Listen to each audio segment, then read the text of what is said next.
আলহামদুলিল্লাহ আলহামদুলিল্লাহি রাব্বিল আলামিন আসসালাতু ওয়াসসালামু আলা সাইয়্যিদিল মুরসালিন ওয়া আলা আলিহি ওয়া আসহাবিহি আজমাইন। আলহামদুলিল্লাহ।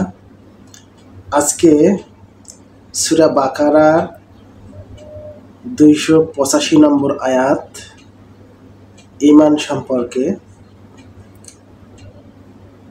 সম্পর্কে সূরা বাকারার 285 নম্বর আয়াত আমি উপস্থাপন করছি। আউযু বিল্লাহি মিনাশ শাইতানির রাজীম। বিসমিল্লাহির রহমানির রহিম।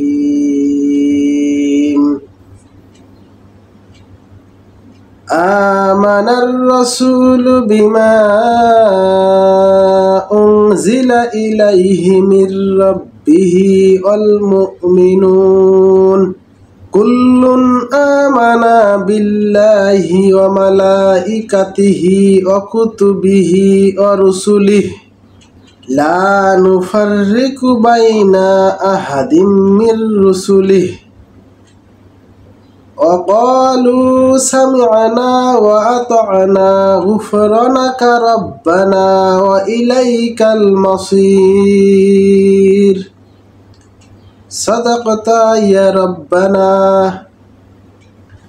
آمن الرسول بما أنزل إليه من ربه والمؤمنون। রসুল তার রবের পক্ষ থেকে যে হিদায়াত নাজিল হয়েছে তার প্রতি ঈমান এনেছে এবং মুমিনরাও। কুল্লুন আমানা বিল্লাহি ওয়া মালাইকাতিহি ওয়া কুতুবিহি ওয়া রুসুলিহি, তারা সকলেই আল্লাহর প্রতি, ফেরেশতাদের প্রতি এবং কিতাবসমূহের প্রতি ও রাসূলের প্রতি ঈমান এনেছে। লা নুফাররিকু বাইনা আহাদিম মির রুসুলিহি, তারা আল্লাহর রাসূলদেরকে একজন থেকে আরেকজনকে আলাদা করে না।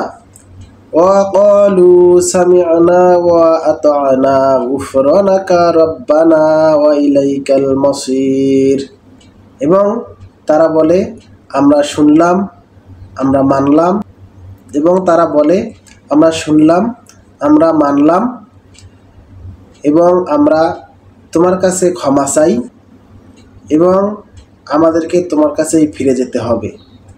আল্লাহ যা বলেছেন সত্য বলেছেন। তো এখানে বলা হয়েছে যে আল্লাহর প্রতি, আল্লাহর রসুলের প্রতি, কিতাব সমূহের প্রতি এবং ফেরেশতাদের প্রতি যারা মনে প্রাণে বিশ্বাস করে তারাই মুমিন। তো আল্লাহ পাক আমাদেরকে আল্লাহর প্রতি, রাসূলদের প্রতি, কিতাবসমূহের প্রতি এবং ফেরেশতাদের প্রতি বিশ্বাস, আল্লাহ পাক আমাদেরকে সঠিক বুঝদান করুক। আল্লাহর সমস্ত বিষয়ের প্রতি রাখার তৌফিক দান করুন। আমিন। ওয়া আখিরি দাওয়ানা আনিল হামদুলিল্লাহি রাব্বিল আলামিন। আসসালামু আলাইকুম ওয়া রাহমাতুল্লাহি ওয়া বারাকাতুহু।